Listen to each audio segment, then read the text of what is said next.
bienvenue dans cette nouvelle vidéo. Aujourd'hui, on ne se retrouve pas pour une guidance, mais pour une présentation de jeu, et en l'occurrence pour la présentation de ce tarot. Donc vous pouvez le voir, c'est le tarot de la forêt magique, conte, folklore et botanique. Parce qu'il y a deux versions aussi. Si vous mettez que le tarot de la forêt magique, vous tomberez sur un autre jeu. Voilà, c'est juste la petite subtilité à avoir. Il faut vraiment qu'on soit sur les contes, folklore et botanique. Donc, c'est un jeu, comme vous pouvez le constater, qui... Alors déjà, je trouve qu'au niveau de la boîte, on est, vous voyez, par rapport à ma main, on est sur quand même une boîte assez petite, je trouve, pour un tarot. Donc, ça reste une boîte quand même qui est assez facilement rangeable. Nous avons sur le côté de la boîte, vous avez en fait à chaque fois le nom dans tous les sens du tarot. Et c'est un jeu du coup, comme précisé ici, de Cecilia Lattari pour le texte et de Julia Varetto pour les illustrations. Voici le dos maintenant. Donc c'est un jeu qui est sorti aux éditions Vivida et qui a un petit prix pour un tarot de 22 € seulement. Donc c'est un tarot quand même qui est assez accessible, je trouve. Donc c'est quand même le petit bonus de ce jeu. Et je vais vous lire du coup le petit résumé de ce jeu. Alors, tarot et conte accompagnent l'humanité depuis des siècles en faisant appel à l'imaginaire. Par la magie du récit, ils nous entraînent dans une quête de sens au plus profond de nous-mêmes. Les contes transmettent des histoires légendaires, des savoirs antiques et des enseignements universels. Les tarots, eux, illustrent des fragments de vie. Chaque lame est le noyau narratif d'un récit dont la trame change d'une fois sur l'autre en fonction de celui qui les consulte.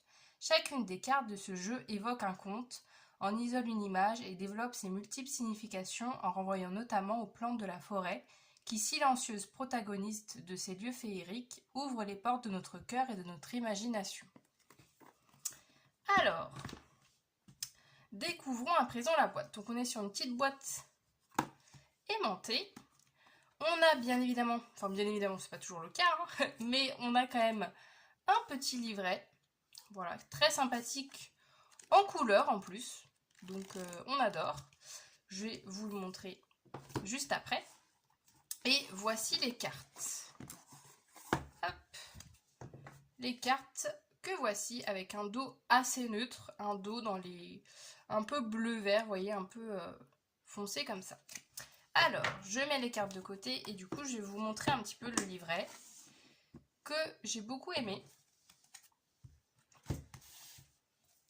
Car en fait on est sur des petits résumés de cartes, on n'est pas sur vraiment des gros pavés, donc je trouve que ça nous permet d'avoir vraiment une vision de la carte de tarot de manière beaucoup plus simplifiée, et à la fois je trouve que les explications étaient très pertinentes, il y avait aussi des réflexions que je trouvais intéressantes.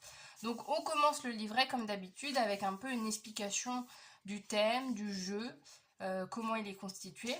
Après, ils expliquent en fait comment le jeu, vous le verrez après quand je vous présenterai les cartes, comment le jeu a été découpé. Alors, vu que c'est un jeu qui est sur les contes et aussi la botanique, donc les fleurs ou les plantes, ils ont mixé en fait ces deux univers à travers les cartes. Donc, pour les arcanes majeures, on a à chaque fois, chaque arcane majeure représente un conte. Et pour les suites, les 4 suites, à chaque fois, vous avez, là par exemple, on a la suite des bâtons, c'est uniquement le conte de Hansel et Gretel.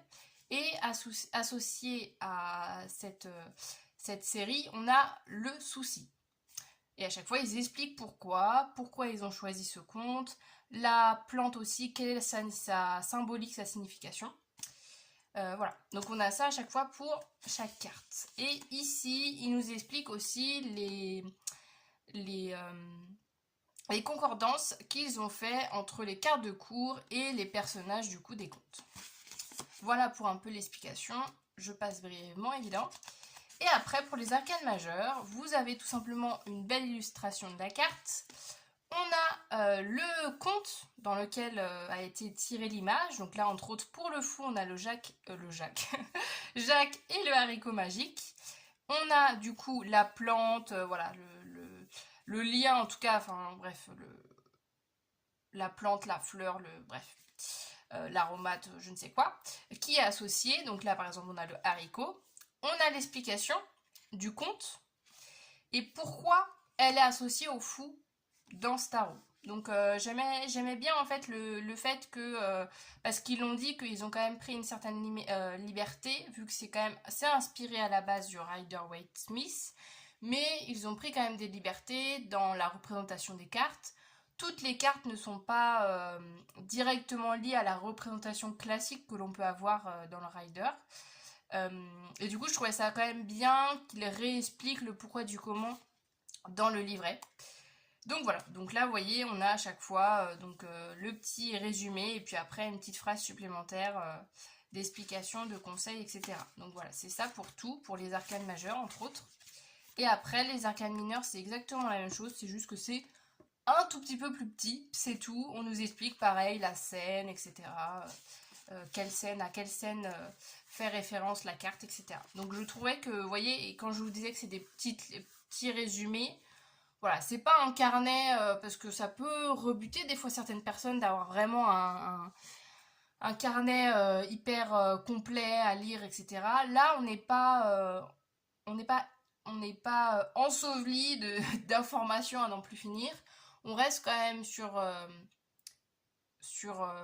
des bonnes explications, je trouve, mais je trouve que voilà, le texte est juste ce qu'il faut, je trouve, parce qu'il y a de l'explication sans être non plus à nous perdre.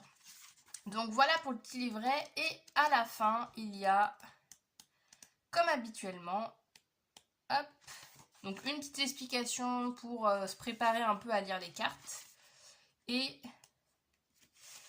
ici, nous avons du coup les tirages. On a notamment par exemple la carte de naissance. Donc, calculer par rapport à sa date de naissance à quel arcane majeur on est associé. Je trouvais ça assez intéressant. Voilà, donc il nous explique un petit peu comment faire. Et il y a par exemple ici le tirage. Alors, il nous explique un premier tirage à 3 cartes, le classique, on le connaît bien. Et là, il proposait par exemple le tirage de conte de fées. Et je trouvais ça sympa parce que du coup, là vous voyez, bon je ne vais pas rentrer en détail, hein, vous pouvez mettre sur pause si vous souhaitez le lire, mais je vais juste vous lire un petit peu les grandes catégories. On nous parle par exemple du personnage principal, donc qui on est dans le conte entre guillemets. L'objet magique, donc qu'est-ce qui va venir un peu nous aider dans notre voyage, le défi auquel on fait face, la rencontre fatale, donc quelle est la rencontre importante que l'on va faire qui va complètement chambouler notre vie finalement, et l'enfant heureuse. Voilà, je trouvais ça sympa de justement associer le thème de ce tarot à un tirage. Je trouvais ça assez intéressant. Voilà pour le jeu, et puis après voilà, une petite explication sur les auteurs. Voilà pour le livret. Et c'est parti maintenant pour les cartes. Le plus intéressant. Et restez bien jusqu'à la fin si vous souhaitez un petit tirage, comme ça je vous montrerai en détail avec le livret quel type de message vous pouvez avoir avec ce tarot. Alors donc pour le tarot, donc ce que je vous montrais tout à l'heure, on est sur un peu un bleu vert, voyez, je sais pas si la lumière de la caméra rendra justice au jeu, mais non, je pense que ouais, ça reste quand même assez fidèle. Et on est vraiment sur quelque chose de très très sobre, on est sur des petits motifs, je sais pas si vous verrez avec si le focus se fait ou pas, mais on est vraiment sur des petits motifs très très fins. Mais voilà, on n'est pas sur un dos très extravagant, mais je trouve que moi ça me dérange pas. Ça me dérange pas particulièrement d'avoir un dos assez neutre. Voilà, après c'est les goûts de chacun. Ici on est également sur des tranches sans tranches finalement, des tranches neutres. Et au niveau des cartes, je trouve qu'on est quand même sur un jeu assez... Alors, il est assez souple, on est sur des cartes assez fines, assez souples, sans être non plus trop bas de gamme en fait. Moi je trouve que c'est pile l'entre-deux, parce qu'à la fois d'avoir des cartes trop épaisses, moi c'est pas forcément ce que je préfère, parce qu'elles ont tendance à s'user beaucoup plus. Et là, on est sur un jeu quand même qui, en plus, avec je sais pas si vous verrez à l'écran, il y a un peu un fini un peu brillant sur les cartes des deux côtés.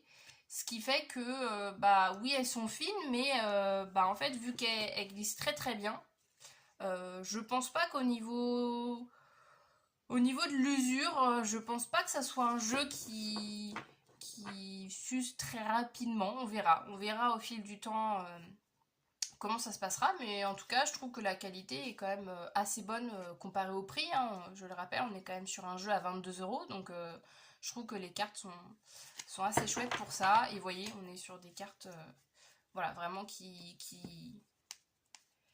bougent très bien. Donc voilà, en fonction de vous, votre manière de tirer les cartes, vous n'aurez pas trop de mal à le mélanger, à tirer les cartes comme ceci si vous voulez le faire. Donc pour ça, c'est des bons points positifs. Donc maintenant, les petites cartes.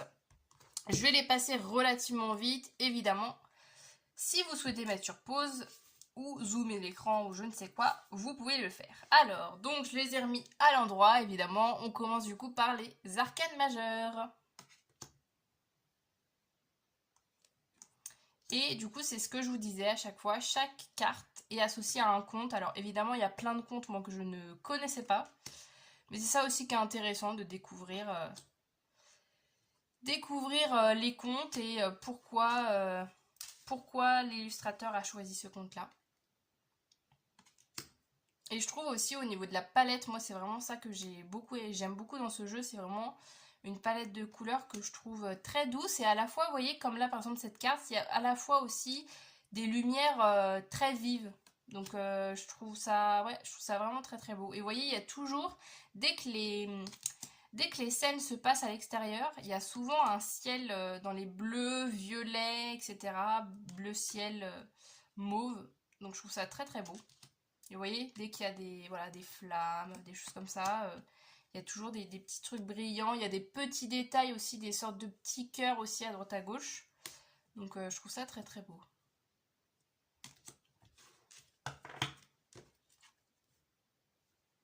Et au niveau des illustrations, on est quand même sur aussi des illustrations propres à ce jeu-là. Mais voilà, des fois, on reconnaît quand même, je trouve, les personnages associés. Quand on connaît le conte, bien évidemment. Voilà pour les arcanes majeures. Ensuite, on commence avec les bâtons. Et on terminera avec la série des coupes, ma préférée, j'avoue. J'ai gardé la meilleure, en tout cas pour moi, pour la fin de la vidéo. Donc les bâtons, ici, du coup, c'est ce que je vous disais. On est du coup sur Hansel et Gretel. Avec le souci, donc qui est représenté par du coup à chaque fois, vous voyez, il y a toujours sur les cartes le souci. Voilà pour la petite série des bâtons.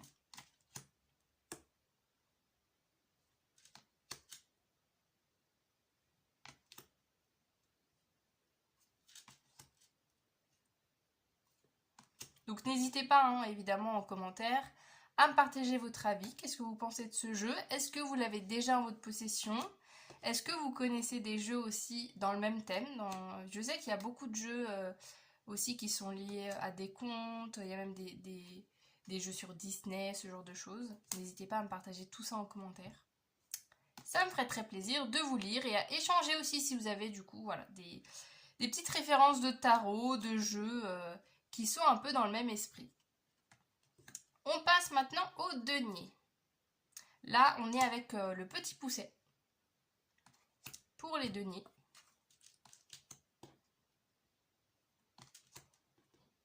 Et je sais pas ce que vous en pensez, mais ouais, je trouve que vraiment la palette est très très douce. Je trouve que c'est un jeu vraiment qui est très agréable à utiliser. Et moi, ce que j'aime le plus, mais vous verrez, c'est pour ça que j'aime beaucoup la série des coupes, c'est à chaque fois les faisceaux de lumière.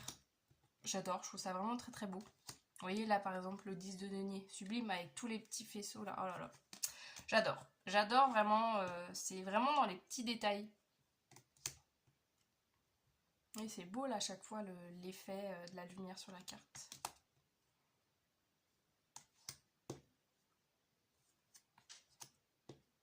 Je vous mettrai aussi, c'est vrai que je ne l'ai pas dit en début de vidéo, je vous mettrai si vous êtes intéressé par d'autres vidéos de présentation, je vous mettrai la playlist la playlist dans cette vidéo, dans le petit i, si vous êtes intéressé. Ah, le 3 d'épée. Attendez, je fais quand même une petite pause sur ce jeu, sur cette carte-là. Parce que le 3 d'épée... Attendez, je dis ça, je me suis coupée moi-même.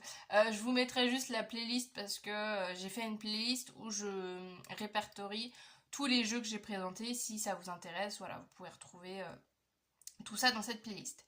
Donc, je continue juste le 3 d'épée. Par exemple, c'est une carte quand même, si vous connaissez un petit peu le tarot, bon, c'est pas la carte la plus tendre, hein, mais vous voyez l'orange de cette carte.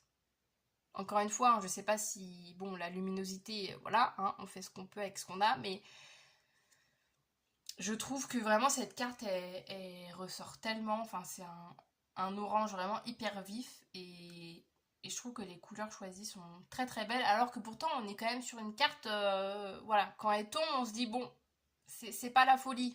Voilà, on saute pas de joie quand il y a le 3 d'épée qui tombe, mais cette couleur-là, franchement, quand j'ai vu cette carte... je trouve ça très très beau.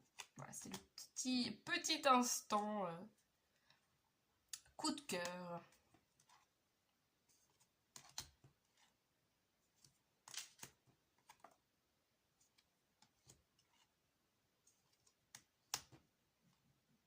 Et n'hésitez pas aussi, hein, si vous découvrez ma chaîne, à regarder aussi mes autres contenus parce qu'à la base, moi je fais quand même principalement des guidances de cartes, de tarot et d'oracle pour vous accompagner dans votre vie. Donc n'hésitez pas à aussi faire un tour si ça vous intéresse. Ah bah je vous ai pas du tout dit que les épées c'était la Belle au bois dormant. Voilà, je vous le dis au passage. Et on termine, alors là par contre je ne connaissais pas ce conte, c'est la gardeuse d'oie, je crois. Ouais c'est ça, la gardeuse d'oie, je crois qu'il y a un autre nom. La gardeuse d'oie, je crois qu'il y a un autre truc après. Ah voilà, oui c'est ça, c'est, oula pardon pour la caméra, c'est la gardeuse d'oie près de la fontaine, avec la fleur de lotus.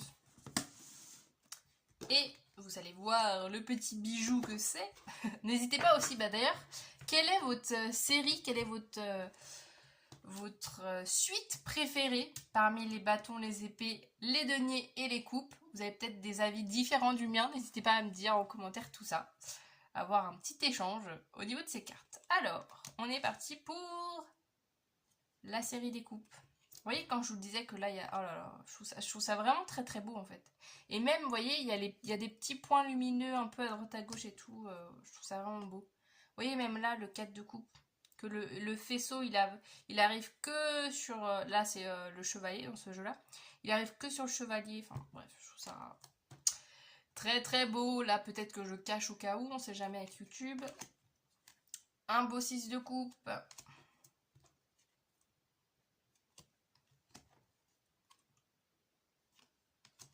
Elle est trop mignonne cette carte là, le 9 de coupe. Enfin vraiment cette... Vous voyez ce que je dis là, les rayons? Je trouve ça vraiment très très très beau. Le cavalier de coupe. La reine de coupe. Trop beau ce ciel là, ce ciel violet. Et enfin le roi de coupe. Voilà pour les petites cartes. Je mets sur pause, je mélange bien comme il faut le jeu et on continue avec un petit tirage pour finir la vidéo. Me revoilà. Hop, alors c'est parti. On va voir ensemble quel est le message du jour de ce petit tarot.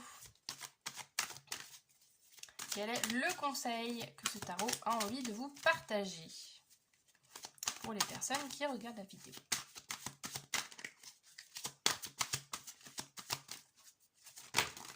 Ouh là là, beaucoup trop de cartes. J'en veux qu'une seule. Merci. Oh, la justice. Très très beau. Alors, la justice, on a la carte qui représente... alors, j'ai plus le nom en tête. Ah voilà, les signes sauvages. Alors, cette carte, qu'est-ce qu'elle nous dit? La princesse Elisa, héroïne de ce conte d'Anderson, doit traverser la mer pour briser le sortilège qui a transformé ses 11 frères en cygnes. Pour les sauver, la jeune fille entreprend de coudre 11 tuniques tissées avec les orties qu'elle a récoltées. L'épée de la justice et l'aiguille d'Elisa. La carte nous met face à nos vraies valeurs, celles qui comptent vraiment. Plante parmi les plus humbles, l'ortie est une guerrière verte. Elle brûle, se défend, mais nourrit et régénère. Le dernier frère gardera pour toujours une aile car sa tunique n'a pas été achevée. En rappelant la puissance de l'imperfection, la voix même de la justice invite à chacun à agir selon ce qu'il estime juste, en accord avec ses principes. On récolte ce que l'on sème, sans perdre de vue ses idéaux, il faut suivre son chemin avec courage et constance. Voilà le message du jour de ce petit tarot. J'espère que cette vidéo vous aura plu. Si c'est le cas, n'hésitez pas à me mettre un maximum de likes, à me mettre des petits commentaires, à interagir avec cette vidéo. Et évidemment, à vous abonner à ma chaîne si vous souhaitez me soutenir et suivre mon contenu. Et du coup, je vous dis à très bientôt pour de nouvelles vidéos. Salut!